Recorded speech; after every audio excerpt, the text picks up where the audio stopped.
Alright, so I'd already done one session that I recorded on YouTube, but I think I'm going to start again, just because I think I would rather do that. One second, I had to turn off the sound on my own stream. I don't need to hear an echo of myself the whole time. But anyway, yeah, I think I'm going to start anew, because why not? Better to do that than have to explain what's happened already, even though it hasn't been a whole lot. Yeah, I'm sure.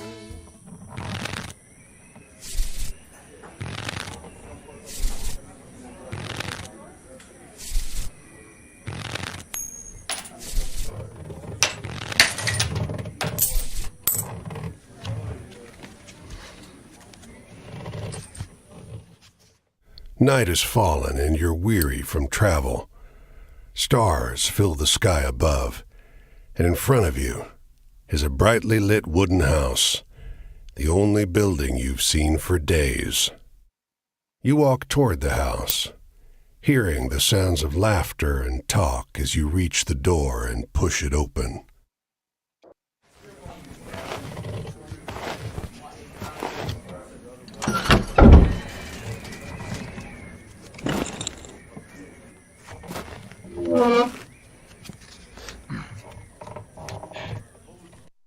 You sit down and join the game. It's a cheap buy-in, and not many of the other players are very good.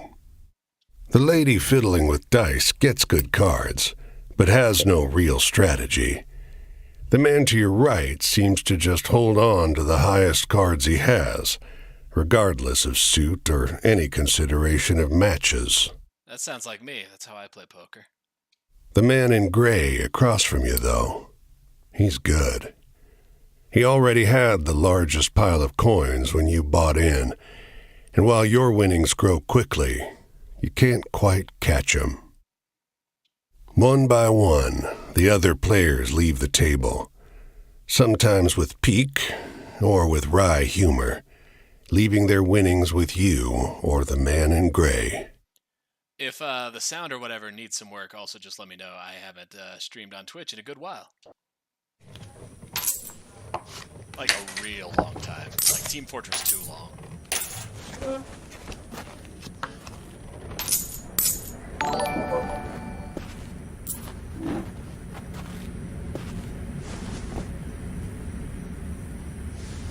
Hey, thank you for the follow. Finally, it's just you and the man in gray.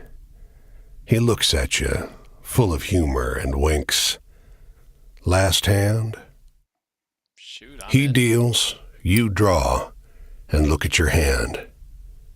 It's good. It's great. The best hand, in fact. A royal straight flush. Spades. Aces high. I mean, it's true. Nothing can beat me, right? But the man in gray pushes forward his whole pile.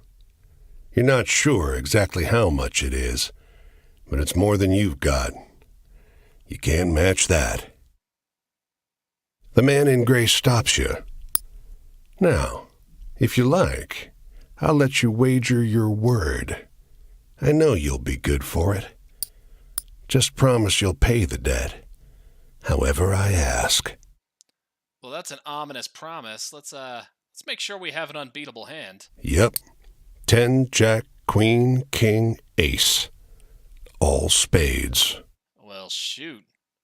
The man in gray smiles. All right, then. I'll call. Read 'em and weep.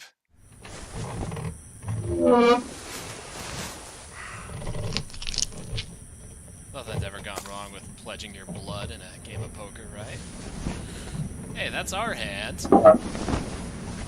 And suddenly we're playing the wrong game. We got tarot cards.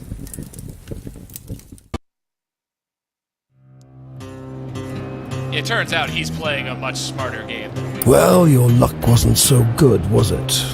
That's quite the hand, but not for the game we're playing. I'm afraid you owe me. Your life, sure, but more than that, your labor. Yep, that's a rock musician Sting, by the way. I don't know how much he cost to voice this, but I think it was worth it. You see, this land is built on stories. It's one big story, this country, woven of many small ones. Few of the small ones are strictly true, and the big story is mostly a lie. All the stories and songs and myths and legends start somewhere, with a seed. As they're told and retold and passed around, they grow and change to become the stories we know. To pay your debt to me, you'll be carrying stories, finding the seeds first and then spreading them, telling them onwards so they can begin gaining strength. This is no light task. Stories are heavy. Most of the stories you'll find will be small seeds. They might be true, but they'll grow wild and unbelievable with the telling. The more important stories are the true ones, the ones people will tell you about their own lives. Those often get lost in the weaves of the big story. The more true stories you can find and tell, the more you can weave that truth into the big story. Tarnish it a bit perhaps, but isn't a dingy and battered truth better than a shining lie? Now, go ahead. You tell me a story. I'll trade you some information about your task. So right here is where we tell some really baby, embryonic forms of stories to our friend the wolf. He's not really much of a friend. And in exchange, he sort of tells us about game mechanics in a really cryptic way. There's one I want to bring up because it's worth talking about, but the rest of it we're going to skip. But the thing that I think was really important to point out there was he talks about this land is made of stories, a lot of small ones and the one great big one. And the big one is a bit of a lie. I mean, you don't have to be a scholar of literature to understand what he's talking about here is the foundational myth of the American dream. That by gathering stories from the world around us, this is Depression-era America, we can show a little truth, we can speak a little bit of truth to power, and tarnish that lie of the American dream and of opportunity everywhere. And to that end, our stories are sort of organized into tarot cards, and the meaning of them doesn't necessarily talk about what kind of story it is, but maybe sort of a theme. And in the world, we have stories about heaven, desires fulfilled, wishes come true. Now, that theme, along with the whole foundational myth of the American dream, along with the title of the game, Where the Water Tastes Like Wine, it reminds me of a really appropriate story, which is that of the Big Rock Candy Mountain. You probably know the song, at least tangentially, about Lemonade Springs, where the bluebird sings, etc. It's an idyllic kind of place, a hobo's paradise. But the version that you usually hear is not really... It's not the full song. If you listen to the full song, the part you know is a framed narrative inside a larger story about a hobo telling some kids a story of this mythical, wonderful place. And the last verse mentions that, well, that hobo has told these kids this in hopes of tricking them, in hopes of capturing them and taking them away to, as they say in the song, bugger them. So, Big Rock Candy Mountain is a dangerous, pernicious myth, kind of like Where the Water Tastes Like Wine, kind of like the American dream. So, we're going to share a story that's on theme with the wolf here. We're going to tell the story of the parting of a cloud of fog, to reveal a brief glimpse of a land of promise and plenty.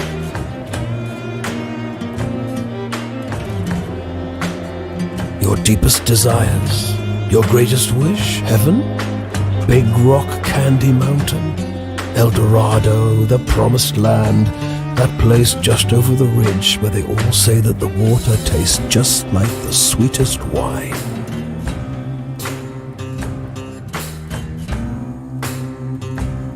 Well, I don't know where that is. It's supposed to be somewhere in this country. Ask the people you meet. They're all searching for the same thing. And with that, that, we're gonna hit the road. The rest of this stuff talks about sort of game mechanics. We'll talk about that as we go along. Go on your way, Seeker. Maybe we'll meet again, or maybe not. Either way, it'll be an experience for you. Oh, it'll be a lot of experiences, Mr. Wolf. I'm jealous in some ways. I hope you find what you're looking for. So, we are a skeleton hobo in Depression-era America, serving out our indenture to the wolf, who might or might not be the devil. That's what it is. And we're collecting stories and spreading them, and using them to even the truth and tarnish them into the American dream. This bungalow is being ransacked. There's furniture piled in the front yard, ammunition heaped under the mailbox, and a crowd of clean-cut men ripping apart a car in the driveway. Well, that's strange. The two heavily armed, mud-caked women leaning over the porch railing share the same bored grin. One shouts at you. Lend a couple innocent gals a cigarette? So it sounds like those folks tearing everything apart are G-men, government men looking for something. Given the era, given their attire, we can only assume they're probably bootleggers, right? But bootleggers, or innocent as they say, seems wrong to deny them a smoke if we got it. You are about to hand her a smoke when those men draw pistols and shove you hard into the dirt. You know these girls? They demand. Oh, I don't know these girls. I'm being neighborly. Once they've dumped your bag out into the road, they decide you're harmless. If you were selling booze too, you'd have a lot more cash, sneers one. On the porch behind him, the two bootleggers are fingering their empty rifles, grinning in disappointment. Yep, bootleggers it is. So along the way, we picked up sort of the embryonic story about two lady bootleggers who were arrested and being searched. And it's not much of a story right now, but it's going to grow as we tell it. And as we grow it and spread it, it's going to get a little more unbelievable as we go along. And it's going to reach a point where it's going to be unrecognizable. So, for a moment, let's look at our map. We're up here in Maine. So we're in the far northeast corner of the United States here, and we can explore the rest of the country over time. It looks like down in Rhode Island there's a person we can meet. The mechanics I'll talk about a little more as we go along. But big damn country, a lot of things going on, and we are in the furthest isolated corner of the country at the moment, so we're hitting the road. There is a mechanic to whistle while you walk a little faster, but it kind of gives the soundtrack, and the soundtrack just seems like it'd be a shame to mute it unless we were really trying to get somewhere, but it's a long ways away. We got plenty to talk about Off on the the trip. road and into the woods, you can't help but come across this package by the old tree tied to a sturdy stick. The cloth wrapping conceals, though not particularly well, something large and softly unsettled. Little eyes blink back at you from inside the bundle. Well, it'd be unneighborly not to say hello. The shape gives a start. Please don't tell my pa that I'm in here. It says in a small voice. Well, why not? Pa doesn't want to live with us anymore. But I want to go with him. Don't tell him, please. I'm hiding. So we've got two options here. We can look for his dad, or we can promise not to tell. And it's not like a moral choice system as far as I understand it. I don't think any of your choices come back to bite you in that sense in this game. I've only played like a little bit twice as I gotten used to recording it and everything, and then as I switched platforms to Twitch. But you can see as we pick our choices, that little icon in the center changes. It changes the kind of story that we learn. So I know that over here, look for his dad, that icon is stories that are associated with travel. And over here is stories that are associated with something else. I don't know the meaning of that icon right now. but we can find out. I think the fact that I would rather find out means I would want to take a story under this icon. So I'm going to promise this kid that I won't tell. He's trying to stow away with his dad, and let's let him try. You tell the boy you'll keep his secret. You don't see his father anywhere. You don't see another soul for miles.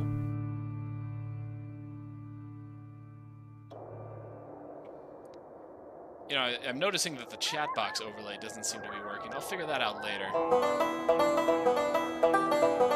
We got some shoe leather to put beneath us, though, right now.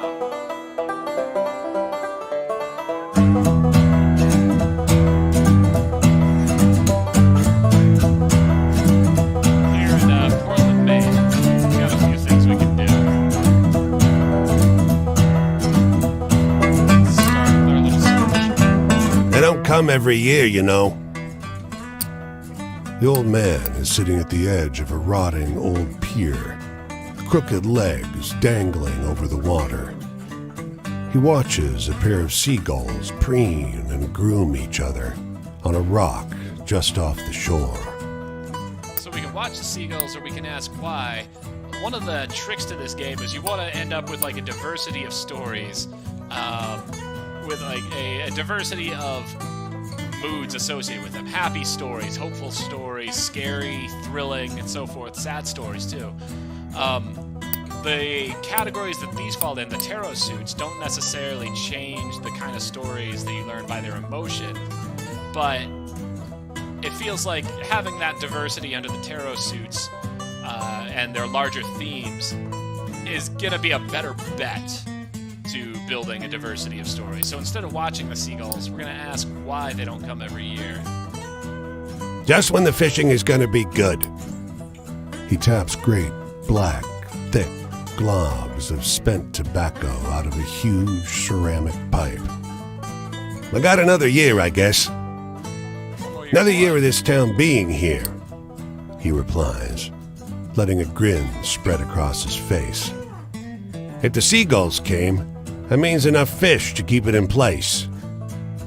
And a town dependent on fishing. And again, all these stories that we're going to pick up for a while are going to be pretty simple stuff. They're going to get weirder and weirder as we spread them. The woman walks the small town square with the poise of Betty Davis, the confident stride and inimitable mannerisms elevating the sidewalk into a plush Hollywood carpet. And wrapped around her neck, a yellow velvet ribbon, bright as an ocean sunrise. You question a well-dressed man parked outside an oyster house. Prudish woman. I took her on a fine date and she didn't remove so much as a ribbon. Excuse me, can you step back from the coop? That's the spirit. You decide to seek a second opinion. Now, I'm not saying this is the way the story's going to go, but the only story I know about a woman with a ribbon around her neck who doesn't want to remove it is a ghost story I learned when I was in, I don't know, what, second grade maybe? And when some suitor finally convinced a woman to pull the ribbon off, her head fell off. Maybe that's the direction this story goes. Maybe it's a different story entirely. You talk with a waitress smoking outside a diner. Something funny about her. Just showed up one day. Doesn't work, doesn't live anywhere as far as I know. Just around. Myself, I'd love to know who made all her beautiful clothes. So, I'm gonna approach her. You ask the woman if you may join her at a public bench. You may. Lovely outside, isn't it? Her eyes are a beautiful shade of brown. Beneath the yellow ribbon, a thick, fibrous scar wraps around her throat. Weather like this, it reminds me of Paris. Well, if she's got a scar around her neck and she's from France, I mean, again, reckless speculation and everything, but if she were a ghost, I would say she came fresh from the guillotine. Maybe that's what that story will become after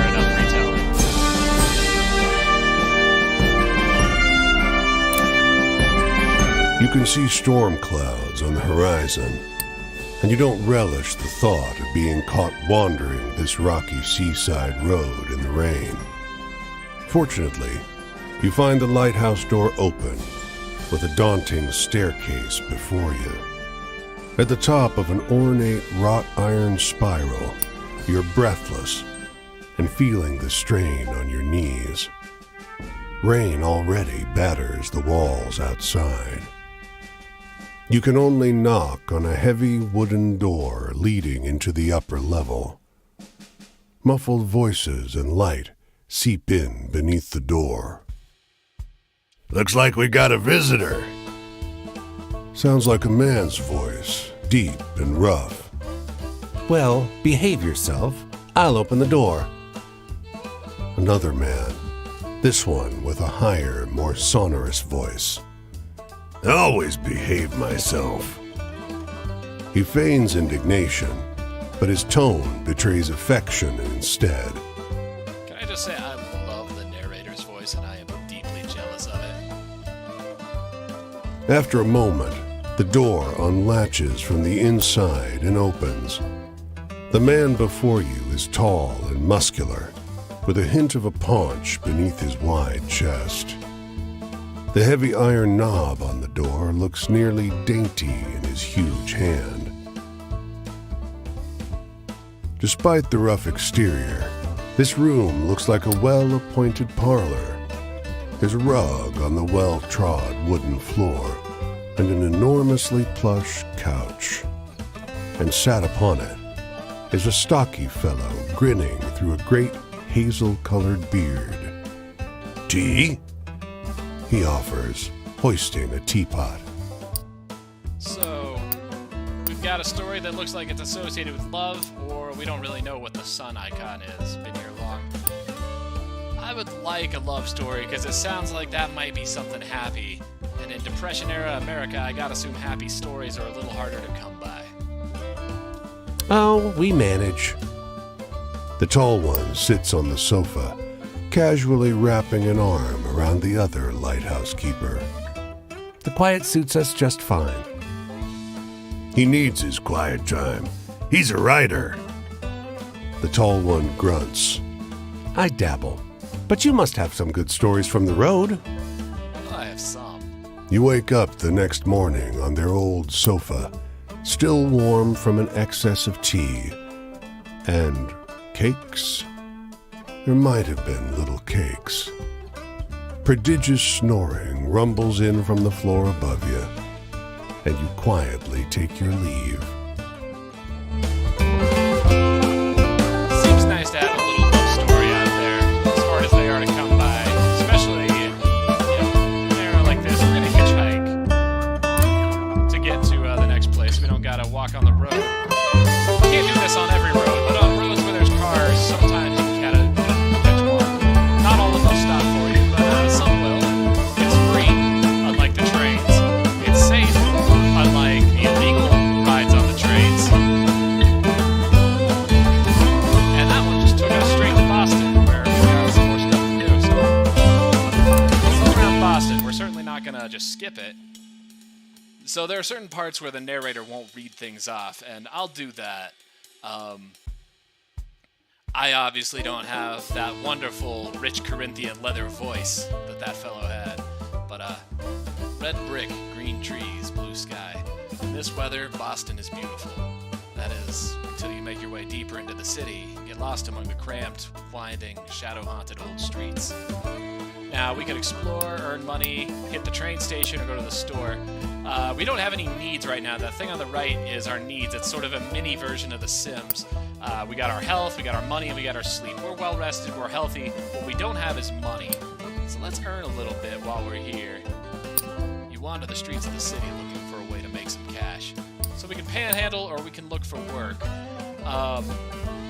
I feel like panhandling is probably not a great way to make a living during the Depression, but working probably isn't either, honestly. But we're going to look for work. It starts to rain in the kind of torrential tree-stripping way that only happens once or twice a year. Everyone scrambles for cover, but one guy stays out in the street, a fellow with a bale of bent, lopsided umbrellas. 10 cents each, he hollers. An opportunist. The rain has soaked him through, but he's doing a roaring trade. Hey, he tells you, go run around on the main shopping streets and pick up all the umbrellas you see, okay? People sometimes drop them when they blow inside out. I'll pay. So, we can seek shelter from the storm, or we can take his offer. And we're healthy, we don't have money, so I'm gonna risk it. Let's see if we can make some money out of this. And that little icon looks like we got ourselves a little heart there.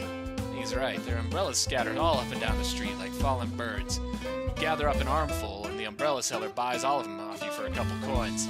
The next morning, though, your throat is hoarse and your nose is running like a faucet.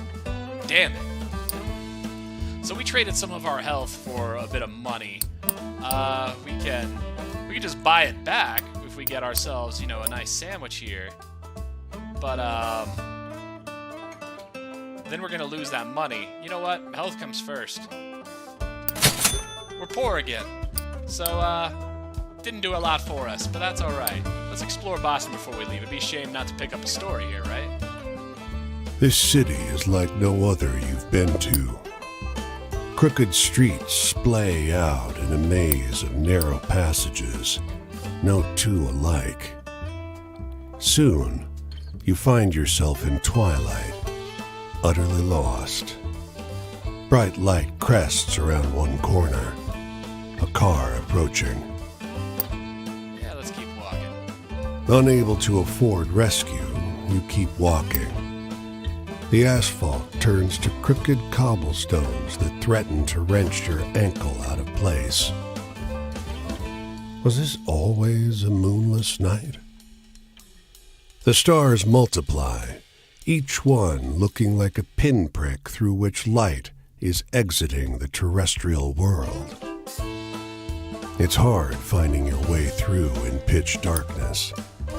You go by touch and sound, feeling the scale of the streets by the echoing of your footsteps, fingers tracing the rough surface of the buildings. And then, a rumble of noise in the distance. You quiet yourself, suddenly fearful. The clear sky tells you it's not thunder, but cannon fire. The city comes alive with fires and shouting. You find yourself trampled by a mob of men in thick brown coats, a phalanx of bayonets advancing up the street. When you come to, there's no sign of the commotion, the war that you were just caught in. The comically shrill honk of a Model A running up the road startles you, and you crawl toward the sidewalk. Above, the sky is a sharp, cold, cloudless blue. So, was that ghosts? Was that a premonition? Who knows what that was, but we've got a story to tell, and it's of a different kind of character than a lot of what we've picked up so far. I got no companion. I feel like that was alright. Except for the wind and the sea. A dusty truck and a man on horseback pull up next to one another in front of the grocer. Suddenly, the driver and the rider, two wiry old men with identical haircuts, start shrieking at one another. The man with the truck leaps into the street. Brother! He shouts.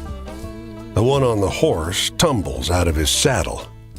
Brother! He screams. They embrace in the road. 30 years! Hollers the driver. The rider, tears streaming down over his face, corrects him. No! 32! It's a hell of a reunion. Everyone here is watching these two older men cry and hug one another in the middle of Main Street. Cars and wagons are backing up. People are yelling. Take a photo of us! The driver begs you. Starts hauling a tripod out of the bed of his truck. Well, let's get out of the road first. As you usher them onto the sidewalk, the driver says, Joe, I thought you were dead. The rider freezes. Joe? He blurts. I'm not Joe. The two men stare at one another, each slowly recognizing something alien in their mistaken brother's face. Rough breakdown. Anyway, we got one story up here, and then we got that hobo cam off to the side. You can tell it's got one of those hobo Well, symbols I'm on gonna it. scroll my That's where name we're gonna on share the some of bare our bones stories. of the earth. I'm gonna dig my heels. A few wanderers like you are looking for a place to camp. We heard there's a Leatherman cave nearby. They tell you. They describe a locally famous vagrant who hiked this area for almost 30 years. He's dead now, but his caves are the best place to camp at any town. Where's that? You and the other wanderers find the cave easily, because someone's lit a fire there. As you approach, you see a silhouette bend over the flames with an odd creaking sound, like a door swinging in the wind. His coat is crudely stitched from leather plates that squeak against each other. The Leatherman. One of the others whispers. A ghost. The Leatherman must have heard, but he just stares. His face is corpse still. Now, of course, he isn't a ghost, but far be it from me to turn down a story that involves. Oh shit! Are you a ghost? Shouts one of the others. Huh? Leatherman? The Leatherman's face reddens, and he stands suddenly, his stinking leather jacket screeching like a rusted gate as he unfolds himself to his full, towering height. Oh shit!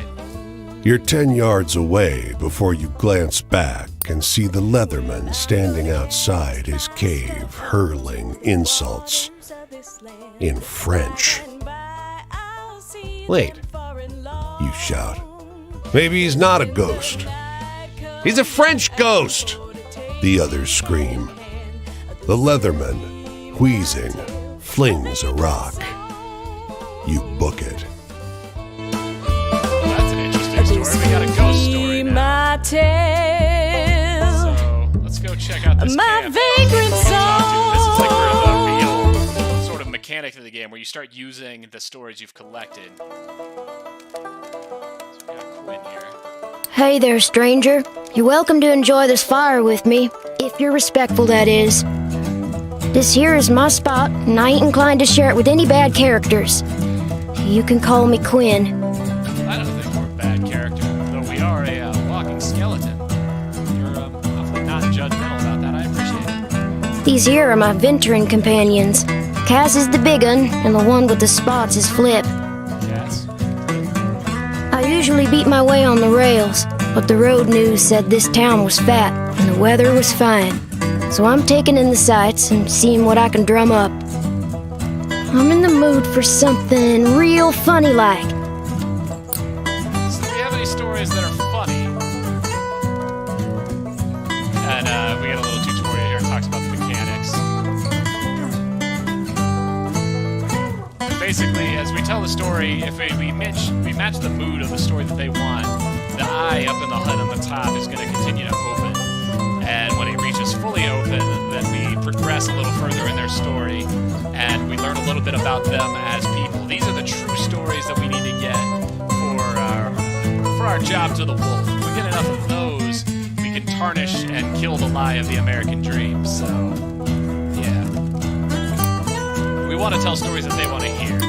And Quinn wants a funny story.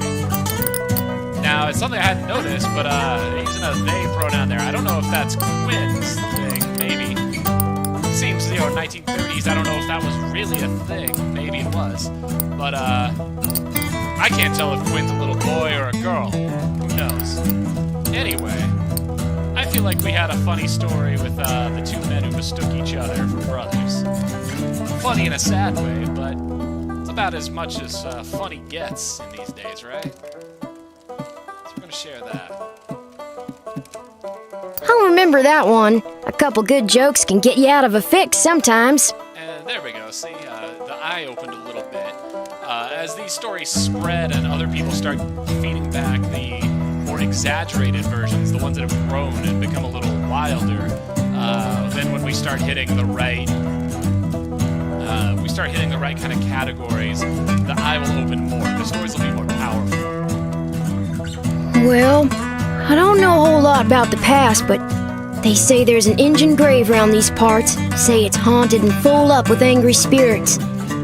I used to love hearing stories of cowboys and Injuns fighting it up. Would swap tales with the youngins. But, well, I suppose if someone shot me, I'd be pretty vengeful too. You got any stories that are a little sad? Well, under sadness, we got a story that's, I felt like that story itself was not so much sad as mysterious, but far be it from me to say that a story under the category sadness isn't sad. So we're telling the story about the one with the river. I don't usually like the sad ones, but that sure was beautiful. Thank you. Sad. Well, so you think just 'cause I'm young, I gotta be sad, crying after my mama every night. I mean, I didn't say that. I don't need you looking after me, so if you're offering, don't. And I thought I told you to be respectful. What you really ought to be asking yourself is if you want to keep enjoying my spot or not. I want a story that scares me. Now I'm older, almost nobody can do it. Give me your best shot. Oh, we got some scary ones. Let's see, not the bootleggers, not the seagulls for sure. Not really the kid running away with Dad, not the lighthouse.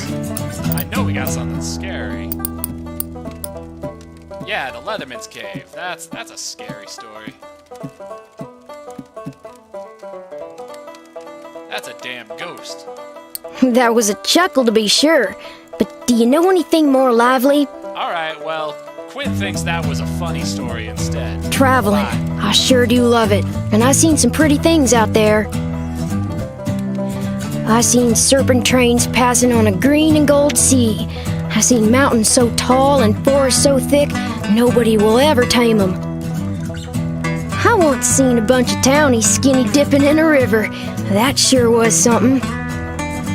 I seen terrible things too. Biblical floods and starving folks, and black blizzards full of dust. Hey, tell me a funny story. You seem like you still got a sense of humor. Well, hopefully we got something funny after that. We already spent 2 of them. Seagulls may be funny, not the kid running away, really. Nah, Lighthouse Keepers is more of a happy story. Well, shoot, I'm gonna go with the seagulls, and if that doesn't work, then well, our night's probably over anyway. But we don't have to open their eye in one night anyway. These people come around, they travel. What's the use in telling sweet happy tales if in they make you snooze? Yeah, I thought it was a happy story too. Of course, you thought my damn ghost story was funny, so who's to say? What's my future look like? I ain't looking for a traveling companion if that's what you mean. I do fine by myself, so just stick to minding your own. You got any stories that are a little sad? Maybe we still got something sad. Not the... Maybe the kid running away with his dad. Worth a try. Certainly more than the bootleggers.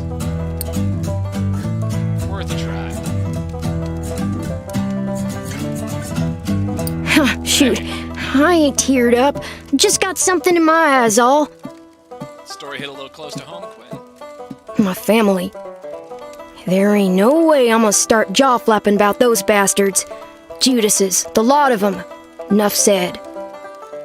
Oh, heck, the night's over already. I sure enjoyed talking to you, but I gotta get on. I think I'll see what's happening up the road this way. So we are in like the far south end of Massachusetts here.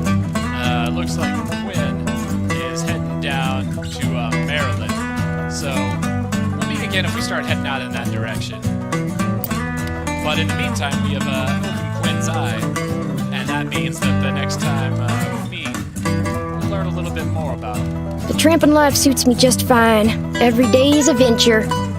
With things being so depressed, folks walk around like it's the end of everything good. But it ain't. Plenty nice things to see if you know where to look. So yeah, chapter 2 failed. That means we got locked up. So, not bad. We could hop right here, but I want to check out this cabin. You know, it's interesting. Quinn comes that knife out and seems really testy about people, questioning their independence. So, that was something. Neither here nor there. Just something's happened with that kid to make him so defensive, right? So these are one of those ones that's not narrated. So, as you walk down the road, a black crow flutters down to land in your path. It looks at you, cocks its head, and speaks. Well, you've got a long, long road ahead, don't you? All these people to chase down. So I hear.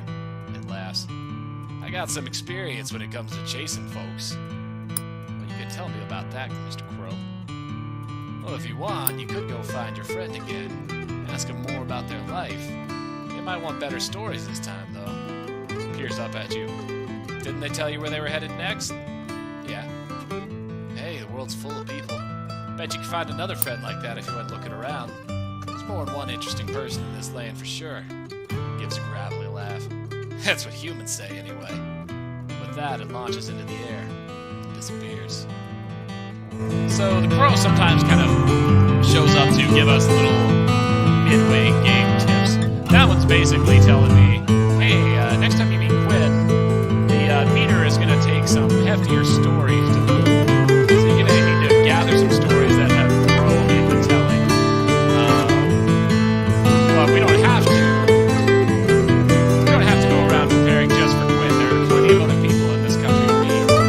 So our little level 1 stories, as they were, are sufficient if we meet other people.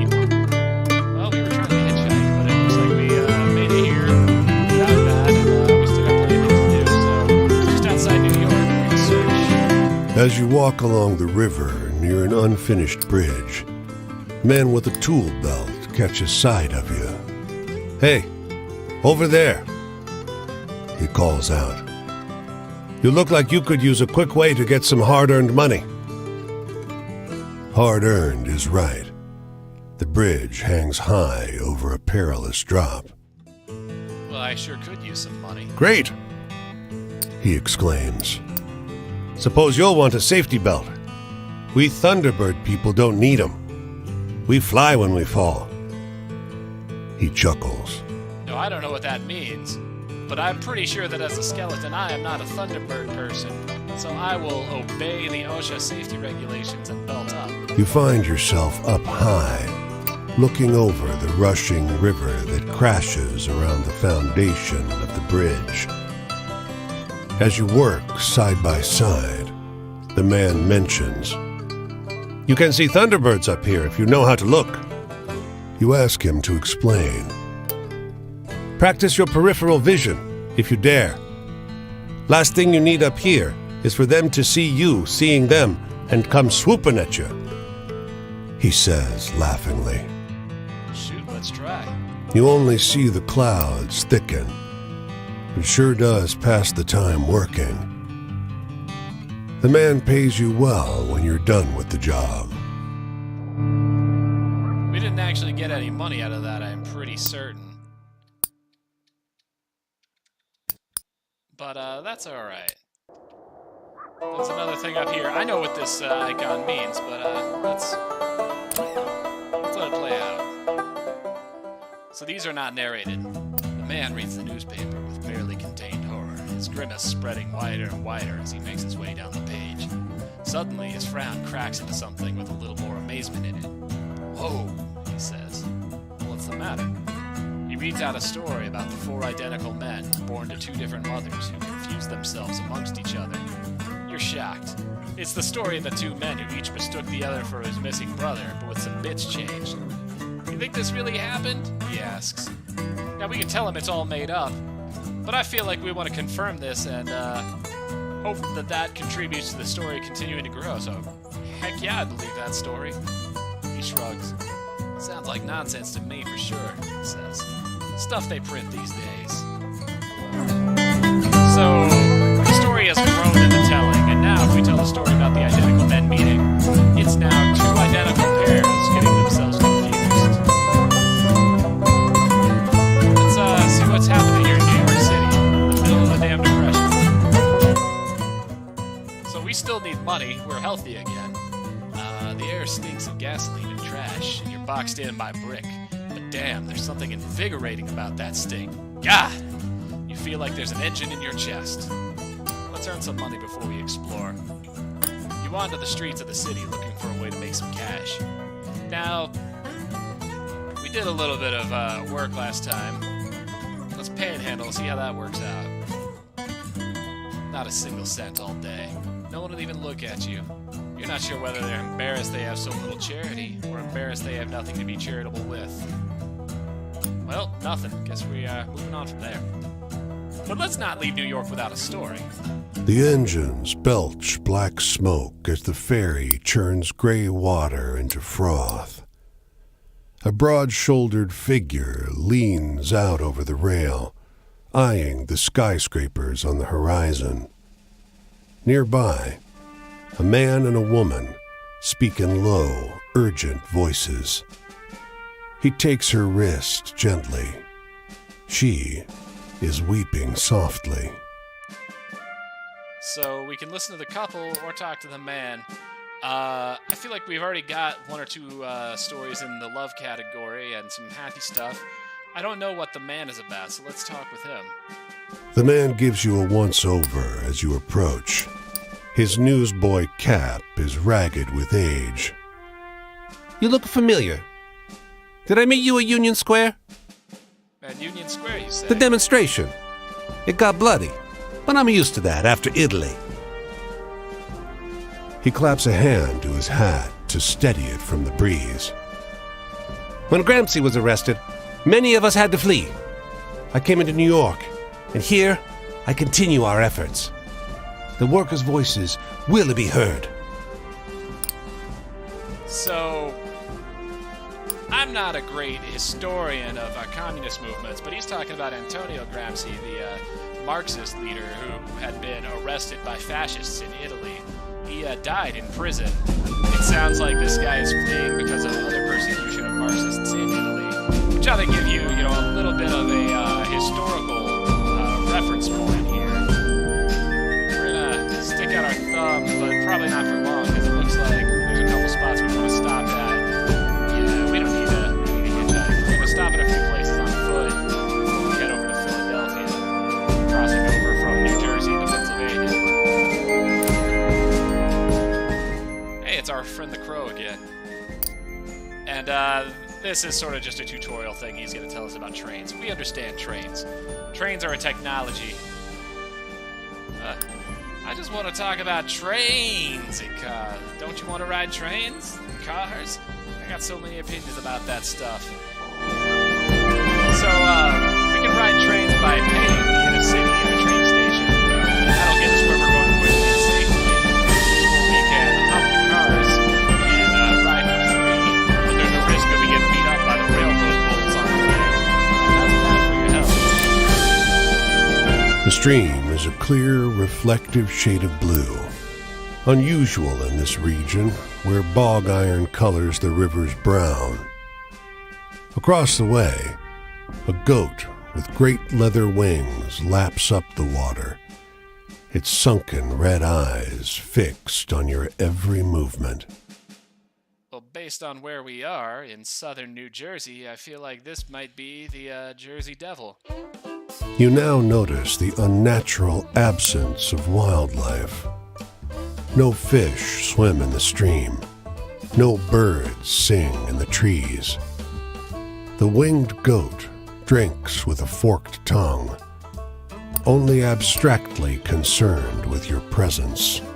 I mean, we can drink this water, but I'll be damned if we're not going to get closer to the Jersey Devil and learn about that. Over the hill, a scorched one-room house lies abandoned, 2 of its 4 walls in ruins. The goat rears up, front hooves curled, and stretches its wings out to their full breadth. I mean, we're already dead, right? What could possibly happen to us? Let's The draw goat closer. opens its mouth and wails, a protracted, shrill sound, indistinguishable from the cry of a human infant. It only begins to stop when you take several steps back. The winged goat doesn't follow. Instead, it lies down inside the burnt house, surrounded by portraits of a large family, glass frames stained brown from smoke. Oh, hey, the chat box is working. Cool. It just, I guess, fades the messages after a little bit. That's fine. I'll figure out how to change that if we need it. That's a hell of a story. We saw the Jersey Man devil, huh? Let's cross over into Philadelphia. If we want, we could hop the trains, or we could hitchhike and get over to the other end of Pennsylvania, maybe see Pittsburgh. But it looks like here we've got a story that's grown to the telling. These fellas are lounging in front of a half-finished office building, taking their lunch break. Hey, one calls, waving you down. Rick was telling us this story. Listen, okay? You tell us if it's bullshit or not. Sure. Rick, credulous-seeming fellow, starts telling you the story about the dead woman in the yellow ribbon. You realize it's the story of the elegant woman in the small town, but changed in a few major ways. So it's definitely part bullshit, right? But also a little real? Well, I don't want to call it bullshit because I want the story to grow. Now, I'm not saying calling it bullshit will stop it from growing. But, we'll try that on another story. This one, I'd really like to see what happens. And if it turns out that this does stop a story from growing, well, this is not the one I want to do that to. It's not bullshit. Half the group groans. How the hell is that supposed to be a real story? Exclaims the man who waved you down. You're all the most gullible pieces of shit I ever met. The other half of the group, vindicated, shares a bottle of pop with you. Well, it seems like advantage us, right? And the story has grown into telling. He leans against a fence and turns to face you as you pass him by. At his back is a bag full of bird seed. He assures you that the gawky birds perching on his body are the last remaining passenger pigeons. Well, I thought passenger pigeons were extinct. They look extinct to you? You're not sure those dull gray pigeons look anything like the pictures you've seen of passenger pigeons, though you can't help thinking they stare at you a little too intently. Say, you like birds? I'm not really a fan of birds myself. I met lots of people who didn't. He stares at you, and so do the birds. Shame about what happened to him. One of his birds coos. You swear there are tiny teeth lining the inside of its beak. Excuse me for a minute.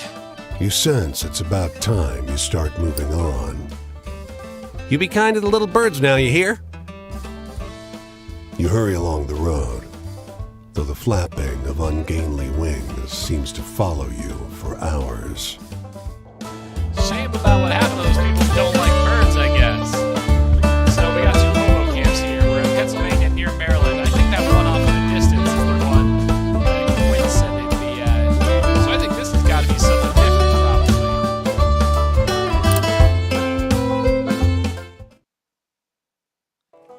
Hell of a story about them birds, though. Oh, no, it's Quinn again. All right, well. Stranger, it's good to see you again. You know, I'm gonna see this whole world one day, but for now, I just got my sights set on seeing all 48 of the great U.S. Oh, that's right. We haven't actually annexed those other states yet. This is still the Depression. I already seen 10 whole states. That's better than my folks ever done, that's for sure. That's better than my skeleton, isn't it? Plenty of townies and even some tramps treat me like I'm kid simple, but I ain't helpless. And I only act it when I ain't got no better choice, like if I get pinched. I do right fine on my own, don't need nobody but Cass and Flip. Hey, do you got any really thrilling stories to tell? I'm hankering for one of those. I think we got some exciting stories here. We got the gangsters, the bootleggers. Let's talk about that. Well, that was something. Nailed it. You spin a good yarn. But you'll notice the eye has not changed at all in that one. Quinn wants stories with a little more weight, stories that have grown by now. Authority. The coppers and rail yard dicks don't ruffle me none. I just tell them my poor ma and my poor pa died of the pneumonia. Is that true? I give them crocodile tears about trying to get over to my gran just down the way. All I got's left is my dogs, mister. Works damn near every time. You got any happy stories? Now, what I wonder is if the story is too weak to move the eye, or if it's just moved in an imperceptible amount, like a half measure or something. So let's give a half measure story about the lighthouse keepers. That was a happy story, but it has not grown to tell it yet.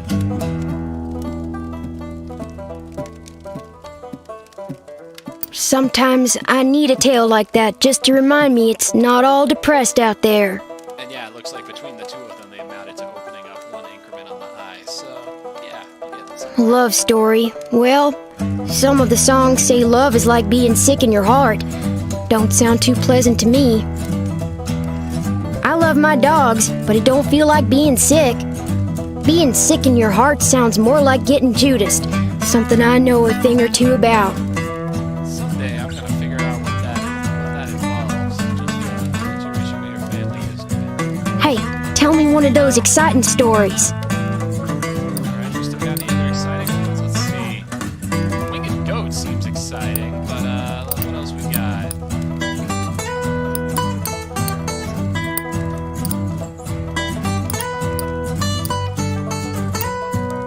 The strange clamor on the streets of Boston, like the premonitions of war or whatever, that seemed exciting. A little scary too, but try. I usually like the scary stuff, but your story needed more punch, I think. That's more scary than exciting. Got it. We'll keep that in mind. The past is just that. Past. The whole world is at my feet, so why bother talking about the one place I can't go to no more? I'd appreciate it if you talked about it, because I want to learn your story. Hey, tell me a funny story. You seem like you still got a sense of humor. Maybe.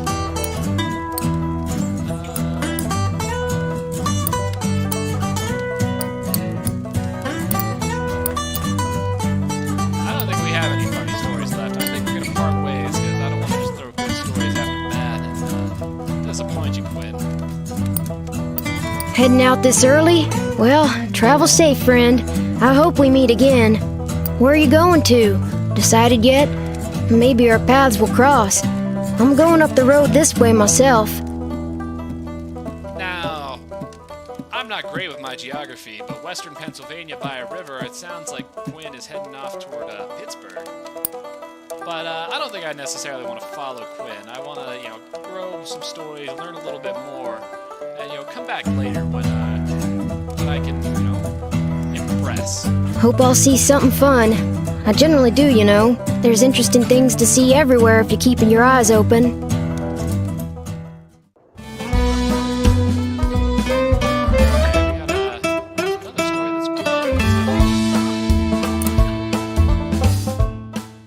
These fellas are lounging in front of the half-finished office building, taking their lunch break. Oh, it's another one of these. Well, good old Rick.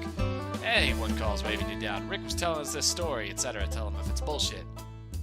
Tells us the story about the fisherman and his fish calling seagulls.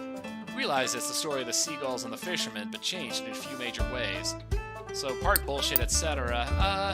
Let's call it bullshit and see what happens with it. Half the group groans. The man who waved you down claps you on the back and shares a bottle of pop with you, so we get a bottle of pop either way. I swear it's true. It happened, Rick protests.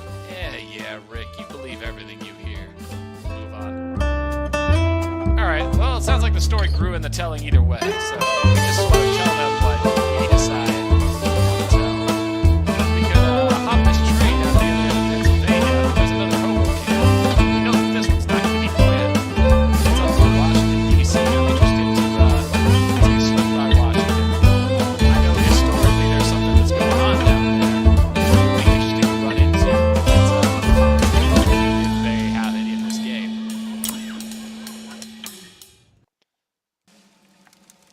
Mason.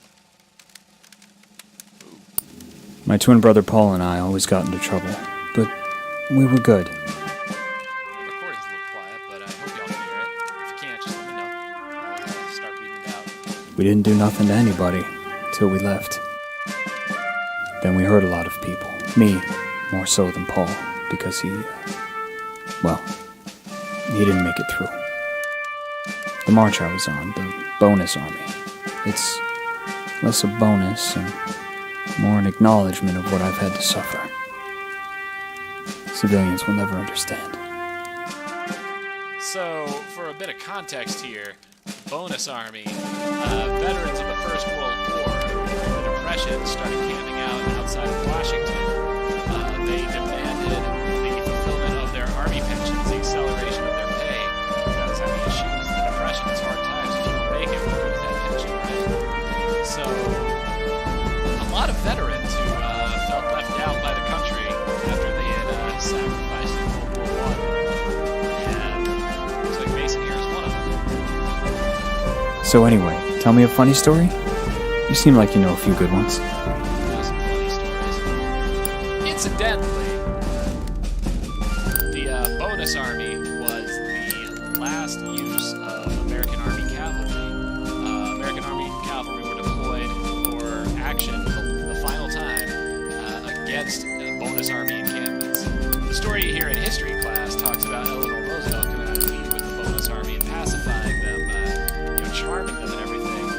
And while she probably did meet with them, they never really teach you that part about the army sending the cavalry after them to smash the camps.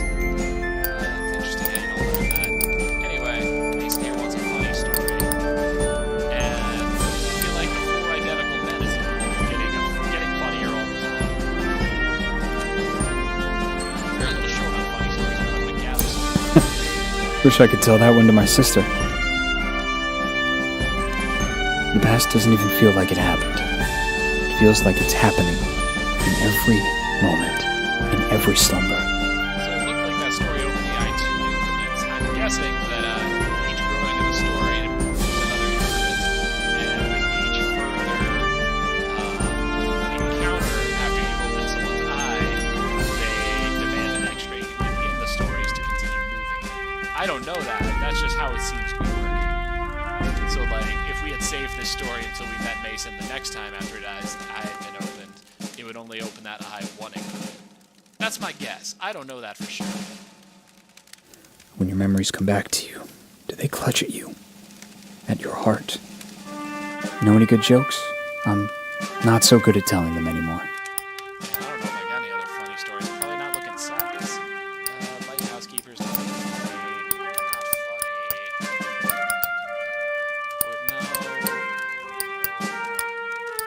No. Leatherman's Cave. Quinn thought that was like a funny story. Let's try that. I thought it was a ghost story.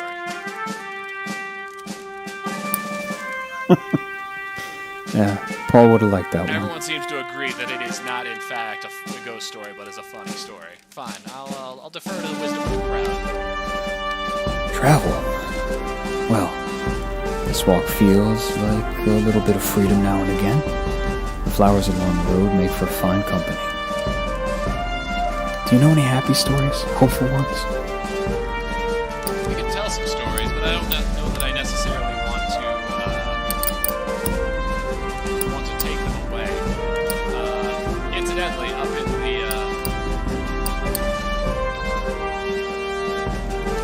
in this category, which we can't pick now because we used it up,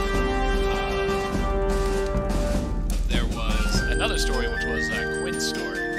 Quinn's story wouldn't open this guy's eye any, but it would satisfy him, and it would allow us to move on to another category. So if we run into a person asking for a story that we don't have, and we want to continue the trouble, we want to continue speaking with them and try to advance our stories with them, we give him Quinn's story, and it'll satisfy him, and then he'll ask us for another one, possibly of a different kind.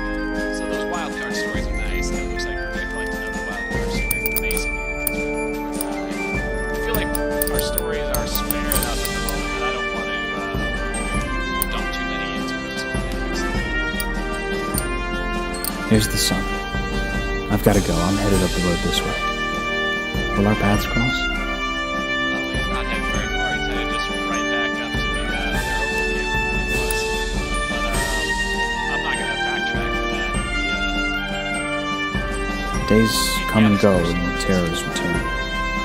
I'll never be able to pay back what they owe me, but I'll always keep at them. What about you? Is there something somebody owes you? Wolf owes me my life back. He cheats at cards.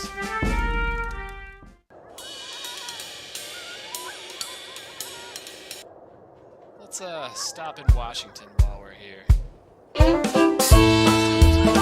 DC.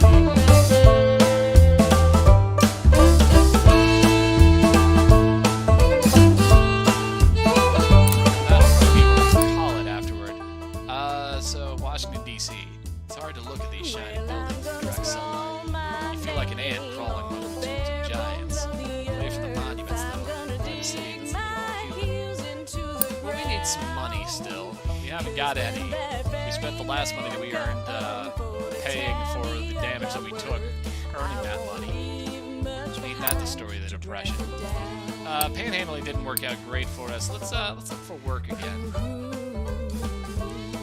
Feeling good about today, crows a young man in line with you outside this factory. Feeling pretty good. Today is our lucky day.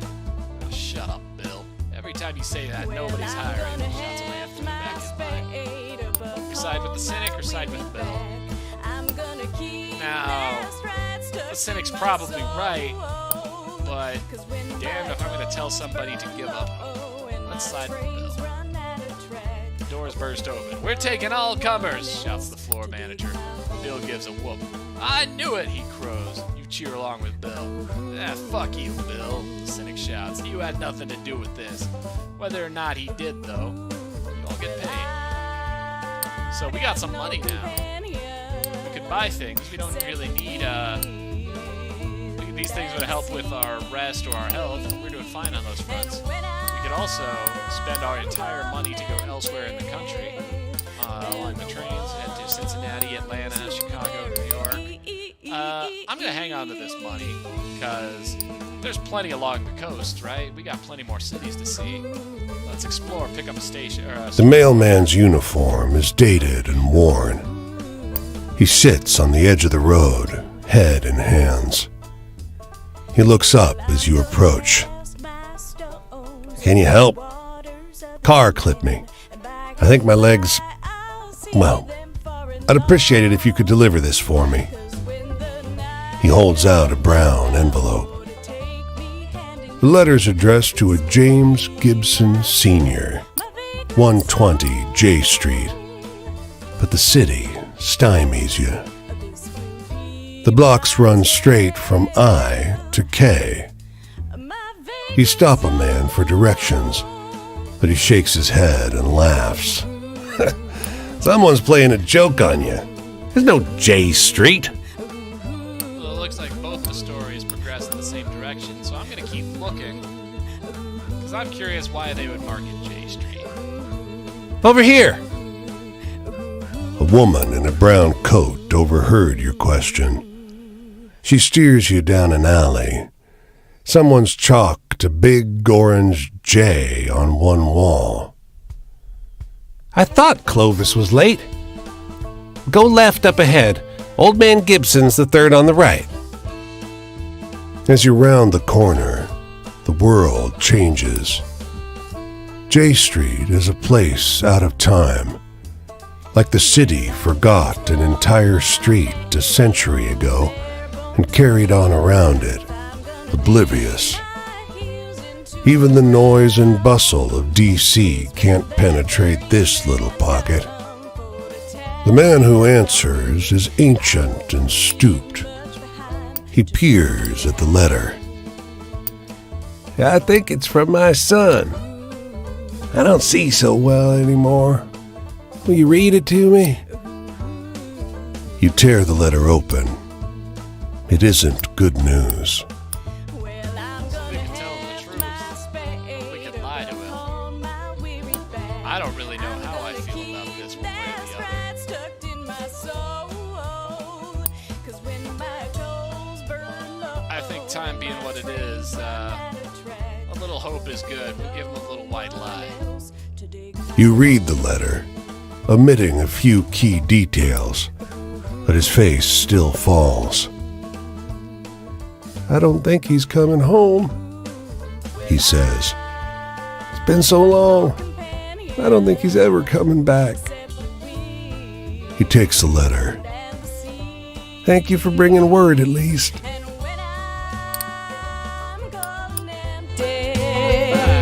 They're the ones who bury me.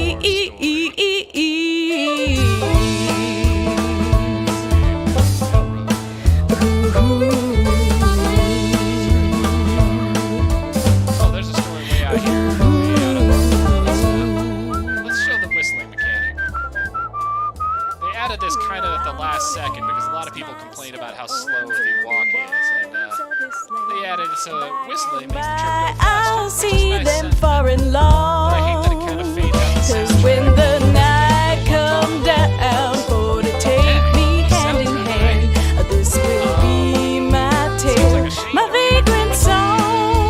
can build on top of it, kind of like This will be my They said tale, the reason was that they added the whistle my mechanic. vagrant So many people song. wanted to sprint, and I feel like sprint really defeats the spirit of the song. I understand that. But whistle was kind of like a cover. It was that sometimes I felt like that really bolted onto the soundtrack since the beginning. Say, the Guitar Hero, whistle song. That's a bit of a shame. I'd kind of like him to go back to that and like fix it at some other point, but I don't know the realities of game development. I don't know what the economics of it is. Like, they have to hire some people to do it again, or if they're working on other projects and having to run things. I don't know the first thing about it. I just wish that the whistle system was bolted on top of the soundtrack. It should be nice to complement the music rather than shut it down. Anyway. You hear the whippoorwill first, shrill and close. Then you see him, high up above the black streaks of wires. A lineman, fraying belt holding him to the pole. A damned bird has come to perch on a power line, stare hungrily at the man's soul. It's ominous. He's unsteady. His hands are shaky, and his body sways in the wind. You spot his tool bag next to the pole, worn and frayed, much like the man. A half-gone bottle of cheap rye pokes out of it. Well, as cool as the pentagram logo is here, I feel like taking the bottle is more likely to make something happen, and I'm more interested in having a story here. I guess it's probably going to be a story either way, but I'm more curious about what happens if we take the bottle. Plus, free whiskey, right? It's our first evil act. Unless you kept lying. I don't think that was evil. What's he gonna do? Come down from the pole? You snatch it from his bag in one quick motion and walk away. "Hey!" he starts, but whatever he's about to say slips into a slurred whine as his belt snaps. Oh no. Oh no, no, no, no, no. Well, that's our actions. We're gonna look at it. It's our consequence to bear, right? His body plummets. His limbs go slack with the understanding of what is happening to him. He tumbles into the tall, dry grass by the side of the road with a muffled noise. All you hear is the call of the whippoorwill. Eager, loud, thankful.